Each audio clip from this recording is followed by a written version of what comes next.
Jackman Thomas Harlow is a rapper from Louisville, Kentucky, who's basically the male version of Ice Spice. Like Ice Spice, Jack is an attractive but bad rapper that blew up and became a household name by releasing a mediocre single that had one hot line and that was carried by the song's hook. The similarities between Jack Harlow and Ice Spice doesn't stop there, as they both receive cosigns and shoutouts from Drake, and no one will ever really know if Drake praised them just so he could smash. But regardless of the critical response, What's Popping was an incredibly successful single, reaching the top 10 on the US Billboard Hot 100 and being used on the Instagram story of almost every white girl in South Africa. With that commercial dominance, many people thought that Harlow would be rap's next superstar, and even drew comparisons between him and an early Drake, which made me realize that a lot of people shouldn't think. With this sentiment being so popular, and with none other than Kanye West claiming that Jack was a top 5 rapper out right now, and remember, this was before we knew about Ye's biases towards people with blue eyes, so we just genuinely assumed he saw something in Harlow's music. All eyes were on Jack's sophomore album, which was just around the corner, and when Come Home the Kids Miss You did release, it flopped. Not only was it critically panned, it also sold well under what was initially expected. Online music critic Sean C. called it one of the worst albums he's heard in a long time. Anthony Fantano and Pitchfork gave the album a less than stellar 3 out of 10, and all the members of Dead End Hip Hop, with the exception of Mike Seatown, basically called the album mid in their video reviewing the project. The album was so bad that I didn't review it and just made a YouTube short sharing my thoughts after the first listen, because I did not want to have to go through the torture of re-listening to the album. So today I wanted to talk about some of the things I don't fuck with on this album, and honestly a lot of this applies to Jack Harlow's music in general. The first thing I want to go over is Jack's delivery. So a lot of Jack Harlow fans, this is the main selling point of his music, that he sounds smooth. But to me, I feel like what a lot of people are mistaking for him being smooth is a combination of this extremely laid-back delivery and his very airy voice that he uses when he raps. To me, this is probably the biggest problem with Jack's music, because it sucks almost all of the energy out from his songs and makes it virtually impossible for any personality or charisma to shine through when he's delivering a verse. It also really hurts his hooks and choruses, because again, there's almost no energy or hype put behind them to make them memorable. I also found myself not being able to stay focused on a song, and a lot of times I wasn't interested in the song right off the first 20 seconds or so, because Jack's presence on the track isn't strong enough to keep my attention. I've gone back and revisited Jack's earlier discography, and the only time I feel like this delivery worked is on his feature on Industry Baby and on Nail Tech, where the high energy instrumental and triumphant horns in the background offer a strong contrast to Jack's performance and makes for a much more entertaining listen. But this brings me to another problem with this album, which is that the instrumentals on here are atrocious. Outside of the intro track, there's not a single instrumental on this album that sounds creative or inspired at all. The beats on this album are what I imagine Jack Harlow would sound like if he magically turned into an instrumental.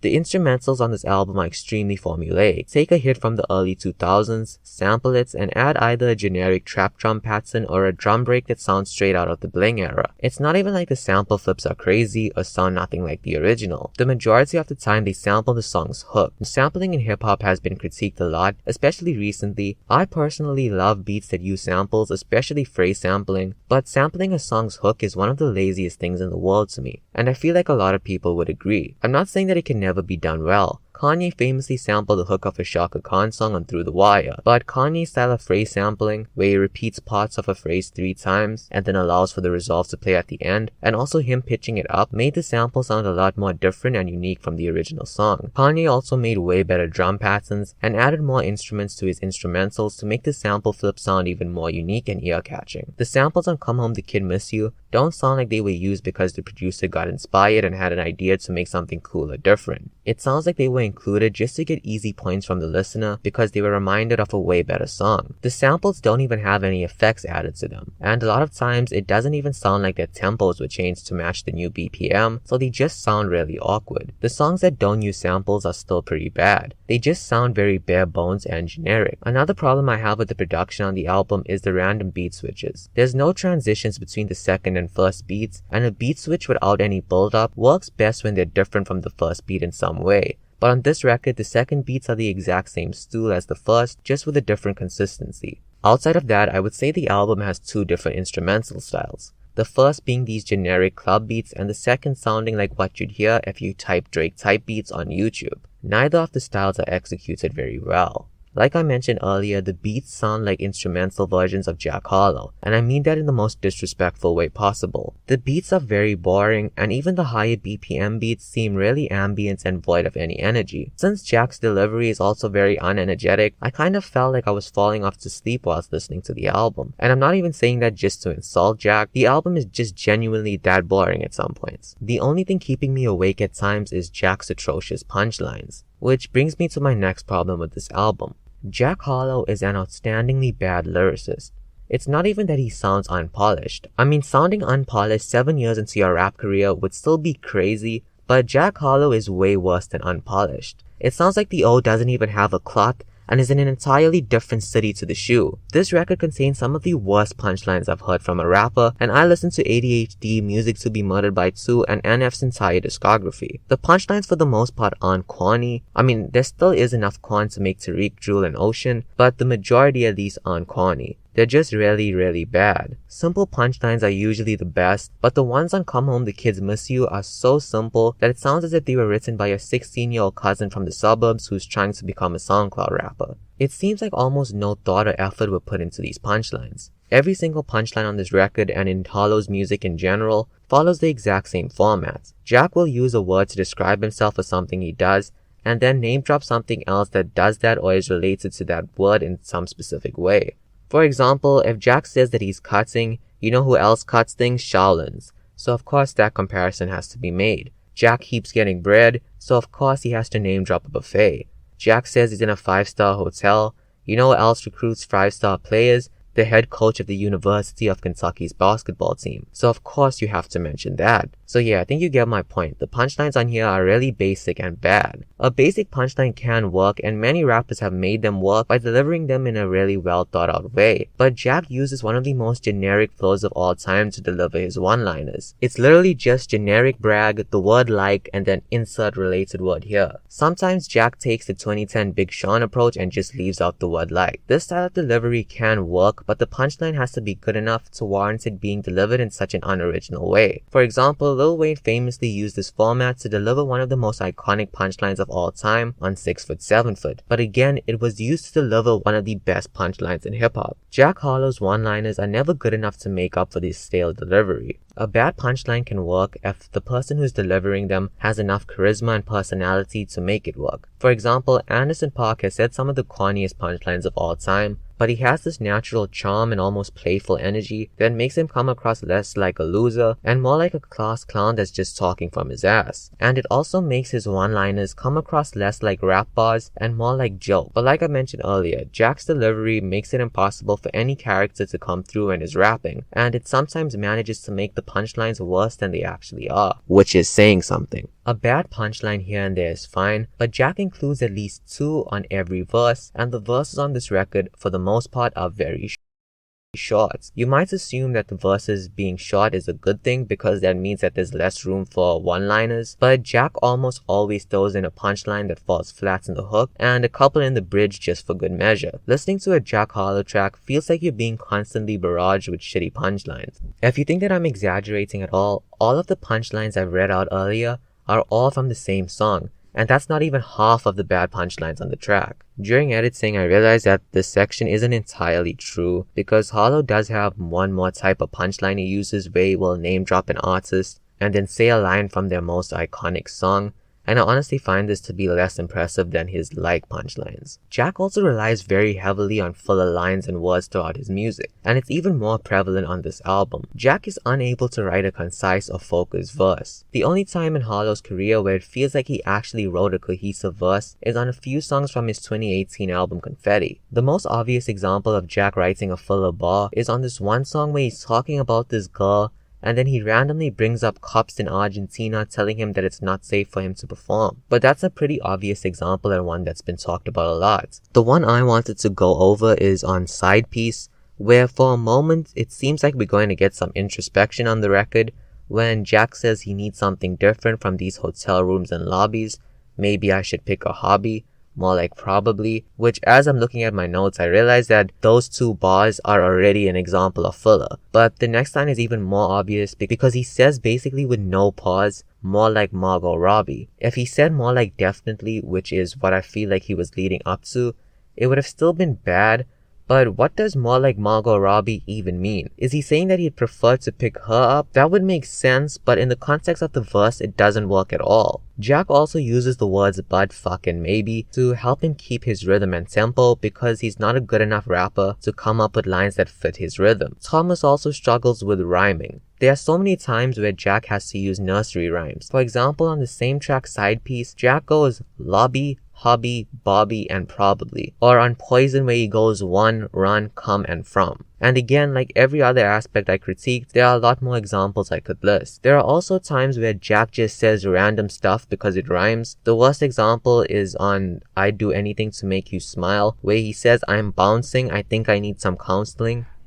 What the f does that mean, Kobe Bryant? Now, I'll admit I'm not the sharpest tool in the shed. Get D's, motherfucker, D's! So maybe I just don't get it.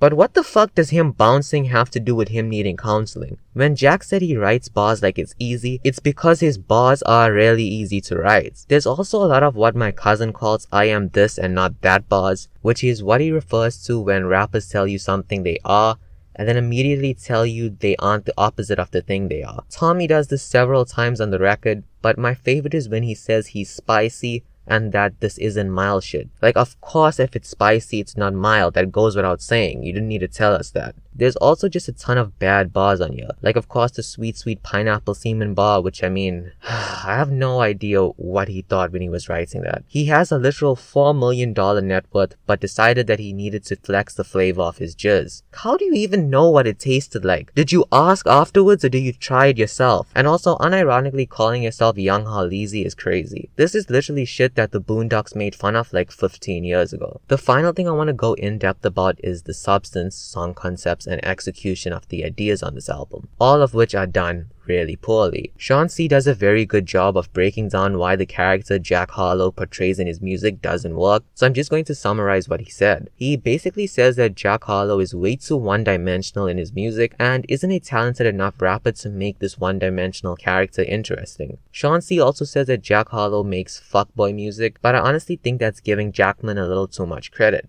To me, Jack doesn't come across as a fuckboy, but instead comes across as someone doing their best impression of a fuckboy. Jack never sounds believable in any of the scenarios he places himself in his music, and I think that's a result of his bad writing as well as his delivery. When Jack tries to make like a toxic song or a song where he's whispering sweet nothings to these girls he's seeing on the side, I kind of would describe it as when a TV show dumps a bunch of exposition on you through a character's dialogue or a character outright explaining the message of an episode to you. It breaks your immersion from the show and it makes you instantly realize that these are characters being written by other people. Because of how unnatural and downright some of the things he says is and how he comes across is, it makes you cringe and remember that you're listening to a song that had to be written, recorded, and all of this other stuff. I know I'm not articulating myself the best right now, but I think you kind of get what I'm trying to say. When you listen to a song by The Weeknd or Future, you don't go, oh, they're trying to be toxic, you go, what the fuck is wrong with these O's? Whereas when I'm listening to Side Piece or Little Secrets, I can clearly tell what Jackman is trying to do, and can see that he's executing the song idea really poorly, and it feels forced. It might be that these types of songs don't mix well with Jack's style, which revolves around delivering corny punchlines. A lot of song concepts on this album are really bad. Like how Jack even thought the idea for Movie Star was good enough to be greenlit is beyond me. The other song concepts are just really generic. Like the song I'd Do Anything to Make You Smile is, according to Genius, about Jack talking about the rap game as if it was a girl. But I think they just pulled that out of their ass because there isn't a single hint in the entire song toward Jack doing this. And even if he did intend for that to be the message of the song, Drake and Kanye both already executed this idea really well, and I'd Do Anything to Make You Smile has a lot of Jack's worst bars, so I'd much rather just listen to Drake or Kanye who already did this. The Dua Lipa line on the song Dua Lipa could work, and again tons of other rappers have made a line like this work, but when Jack says it, it isn't clever or tongue-in-cheek. He comes across more as a weirdo that leaves comments on the videos on Pornhub. Drake did something similar on Miss Me, but because Drake acknowledges that he probably shouldn't have said that and that he got caught up in the moment, it makes the bar a lot more palatable and seem less creepy. Central C also makes a similar line work on Doja when he says somebody tell Doja Cat that I'm trying to indulge in that, because he's a lot more direct to the person he's talking about when he says it. Because Jack isn't direct or acknowledge that he's being a little dumb,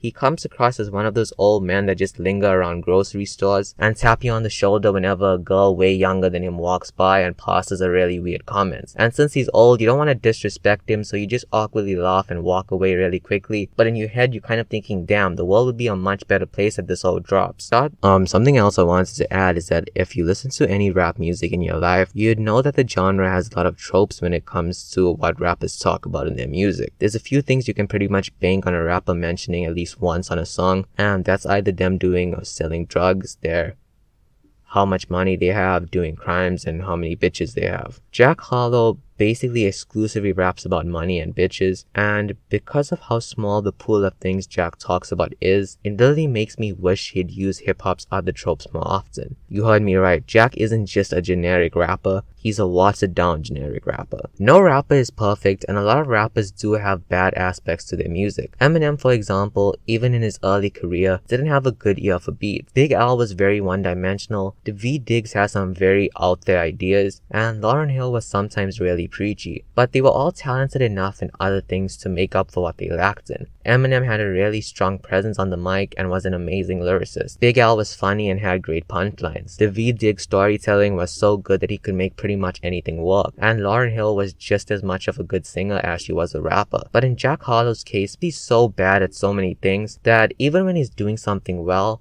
there's like 4 to 5 other things that makes the song unbearable to listen to. Like earlier, I said that his delivery and the beats on Nail Tech were good, but the lyrics were so bad and cheesy that it makes the song really hard to listen to. Every Jack Harlow song is also very predictable. Jack Harlow has a bag of like 5 tricks, and these tricks are like the equivalent of pulling out your thumb. You know exactly what Jack is going to talk about, exactly how the song is going to be structured, how it's going to be delivered, and exactly what the song is going to sound like. And this means listening to a Jack Harlow album is pretty much pointless because once you've heard one of his songs, you've basically heard them all. So yeah, that's pretty much it. There's some other smaller stuff I wanted to talk about, like the awful features or the bad interpolations. Something I wanted to talk about was his singing. This is the first video I did without a script, and all I have is a piece of paper with some notes scribbled on it, and I missed the bullet point on Jack singing, but the video is already too long. And long story short, his singing makes me want to eat glass. So thanks for watching. If you enjoyed the video, please subscribe.